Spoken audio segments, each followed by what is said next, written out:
नमस्कार, मैं रविश कुमार। दिल्ली में बीजेपी की राष्ट्रीय कार्यकारिणी की बैठक हुई।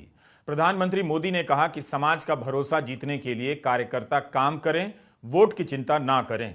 इस बयान का कोई यह मतलब ना निकाल ले कि केवल सेवा करनी है, वोट की चिंता नहीं करनी है। क्या प्रधानमंत्री मोदी वाकई वोट की चिंता नहीं करते हैं? उन्होंने कहा और मान लेना चाहिए। उन्हीं के बारे में कहा जाता है कि वे हर काम वोट का सोच कर ही करते हैं और वही करते हैं जिससे वोट मिल जाए। फिर कहते हैं वोट की चिंता भी मत करो। क्या प्रधानमंत्री यह कहना चाहते हैं कि वोट की चिंता वे कर रहे हैं, कार्यकर्ता कम से कम काम कर लें? आप भी सोच सकते हैं कि उनके कौन से ऐसे काम हैं जिनका संबंध वोट से नहीं है। प्रधानमंत्री वोट के लिए काम नहीं करते हैं। आपको प्रधानमंत्री मोदी के कई बयान मिल जाएंगे जिसमें वे कह रहे हैं कि आपका वोट सीधे मोदी के खाते में जाएगा। 21 अप्रैल 2018 को वे लोक सेवा के अफसरों को संबोधित कर रहे थे। उसमें प्रधानमंत्री कहते हैं कि मैं आपके साथी के रूप में काम करना चाहता हूं और मैं चुनाव के लिए काम नहीं करता हूं। जिन कार्यकर्ताओं को प्रधानमंत्री कहते हैं कि वोट के लिए काम नहीं करना है, उन्हीं को संबोधित करते हुए गृहमंत्री अमित शाह कहते हैं कि 2019 से भी ज्यादा सीटें 24 में आने वाली हैं। इसका तो यही मतलब हुआ कि अमित शाह वोट के लिए लक्ष्य तय कर रहे हैं। अध्यक्ष जेपी नड्डा का भी अखबारों में बयान छपा है कि 2024 में लोकसभा की 2/3 से अधिक सीटें जीतने का हमारा लक्ष्य है। आपने गौर किया होगा कि बीजेपी के कई नेता 2024 के लिए 400 सीटों का ऐलान अभी से कर रहे हैं। वे 400 के नंबर पर कैसे पहुंच गए, वही बता सकते हैं। सभी राजनीतिक दल दावा करते ही हैं कि इतनी सीटें जीतेंगे, मगर उतनी आ जाए तो यह कमाल की बात होती है।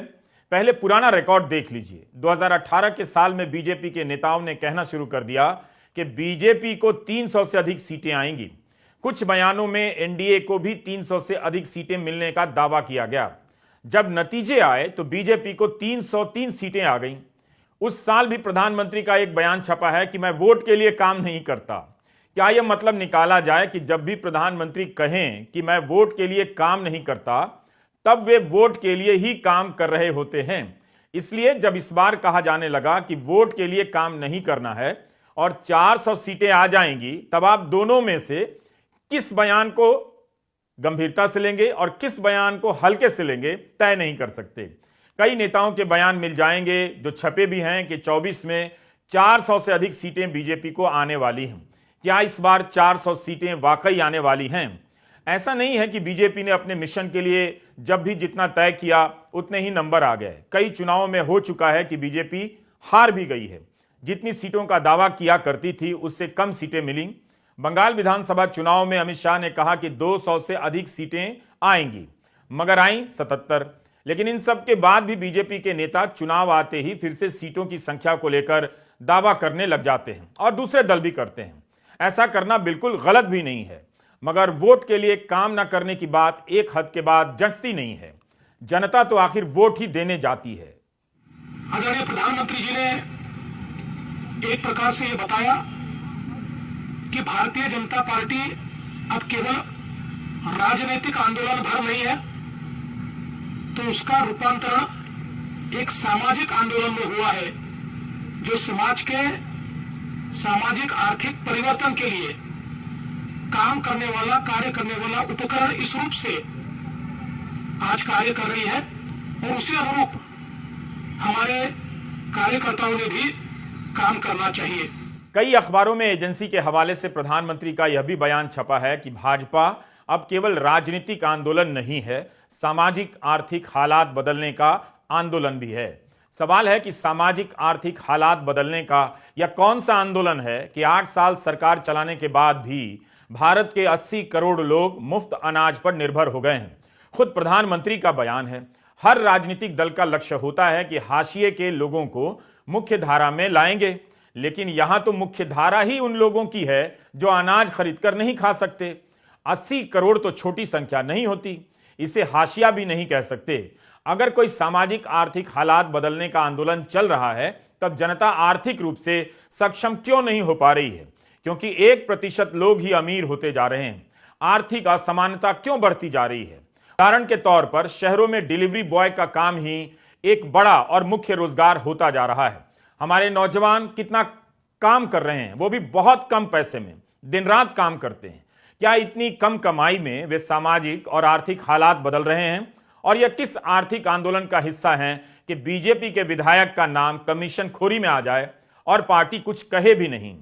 ऐसा तो हो नहीं सकता कि हिंदू अखबार में छपी इस खबर को बीजेपी के नेताओं ने देखा ही ना हो। कर्नाटक के कॉन्ट्रैक्टर एसोसिएशन ने बाकायदा बयान जारी किया है कि बीजेपी के एक विधायक ने कथित तौर पर कमीशन मांग मांग कर तंग कर दिया है। 3 साल में उन्हें 90 लाख रुपए कमीशन में मिले हैं। इस खबर की कोई चर्चा नहीं। खबर में तो विधायक का नाम भी है, लेकिन ईडी, सीबीआई, आयकर विभाग के छापे पड़ने की खबर सुनाई नहीं दे रही है। इंडियन एक्सप्रेस की रिपोर्ट है कि कॉन्ट्रैक्टर संघ ने उस विधायक के खिलाफ लोकायुक्त के यहां शिकायत करने की घोषणा की है। अन्य मंत्रियों और विधायकों के कमीशन मांगने के सबूत भी सार्वजनिक किए जाएंगे, ऐसा बयान आया है।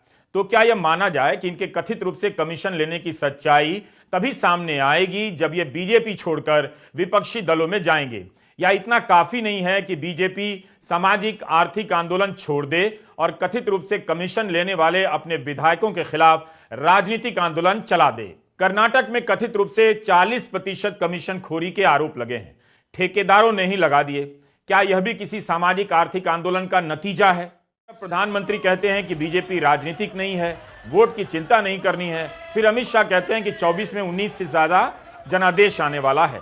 ऐसा तो हो ही नहीं सकता कि प्रधानमंत्री राहुल गांधी से प्रभावित हो जाएं, जो लगातार 3000 किलोमीटर पैदल चल गए हैं, उससे भी ज्यादा, और कहते रहे हैं कि वे राजनीति के लिए भारत की यात्रा नहीं कर रहे हैं। लेकिन राहुल गांधी के साथ चल रहे यात्री समझ रहे हैं कि इन बातों का एक सीमित मतलब है।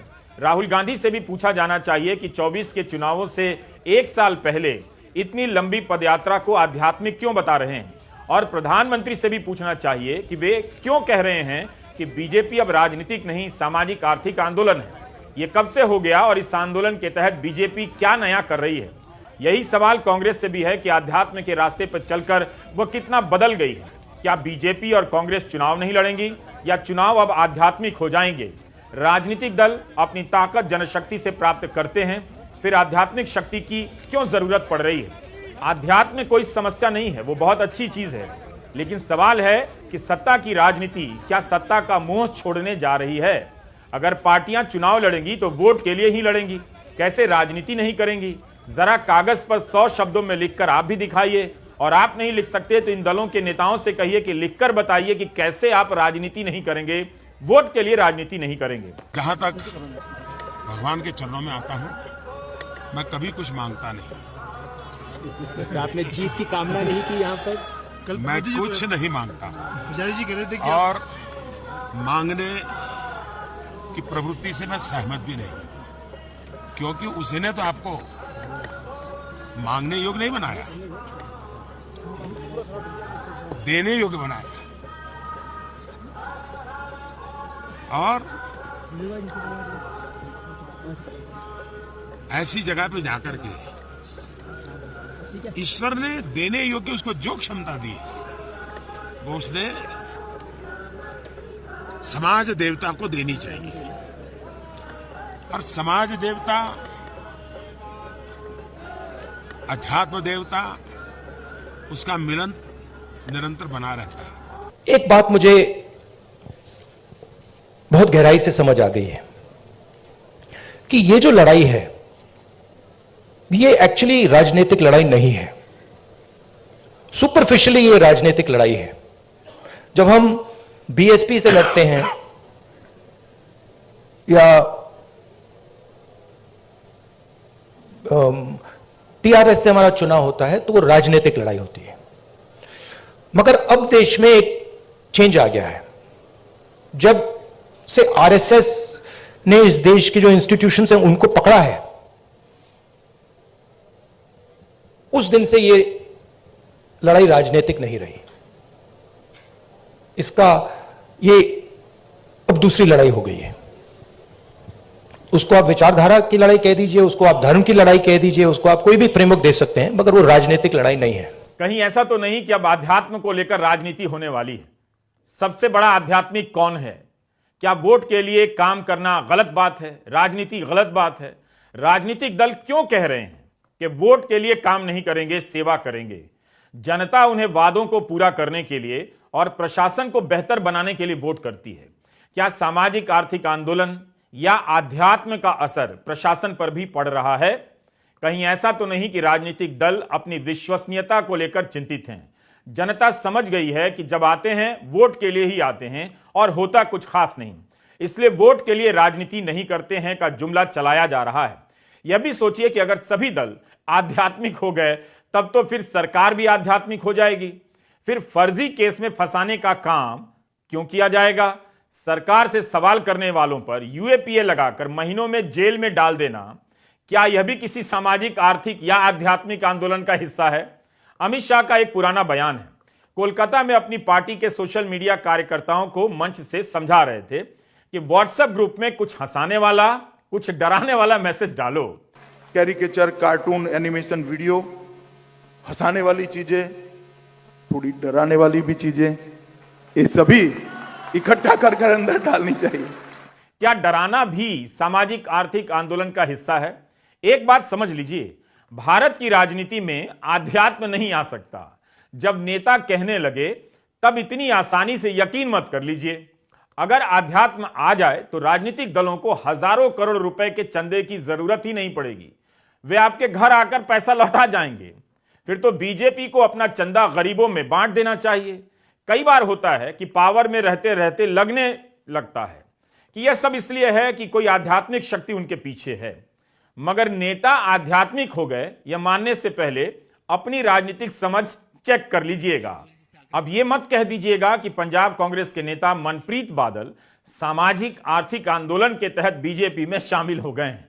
अगर ऐसा है तो फिर पूछ सकते हैं कि उनसे पहले कैप्टन अमरिंदर सिंह बीजेपी में आ चुके हैं, वे इन दिनों किस सामाजिक आर्थिक आंदोलन का हिस्सा हैं?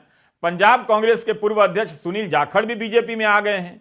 कहीं बीजेपी के भीतर कांग्रेस से नेता लाने का कोई सामाजिक आर्थिक आंदोलन तो नहीं चल रहा है? महाराष्ट्र में ही शिवसेना तोड़ दी गई।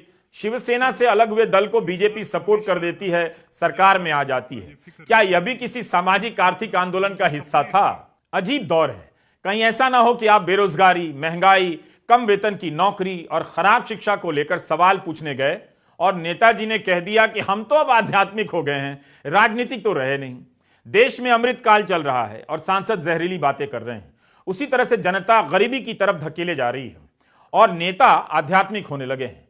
असल में राजनीति में धर्म का इस्तेमाल इतना हो चुका है कि अब आध्यात्म की खोज की जा रही है नए आइटम के रूप में, ताकि आपके बीच नेता किसी दैविक शक्ति के रूप में आ सकें, ताकि आप उनसे सवाल ना कर सकें। जिस देश में गोदी मीडिया से नफरत फैलाई जाती हो, दिन रात सुप्रीम कोर्ट को कहना पड़े कि नफरती एंकर को हटाया जाए और कोई कार्रवाई ना हो उस पर, उस देश में अगर कहा जाए कि सत्तारूढ़ पार्टी राजनीतिक दल नहीं अब सामाजिक आर्थिक आंदोलन है, तब फिर आंदोलनों का मतलब समझ लेना चाहिए और अपनी समझ बदल लेनी चाहिए। किसान आंदोलन से किए गए वादों को याद दिलाकर पूछना चाहिए कि जो असल में आंदोलन है उनसे किए गए वादों का क्या हुआ। आपको याद है कि प्रधानमंत्री ने किसानों से क्या वादा किया था आंदोलन खत्म करने से पहले? याद रखा कीजिए। नमस्कार, मैं रवीश कुमार।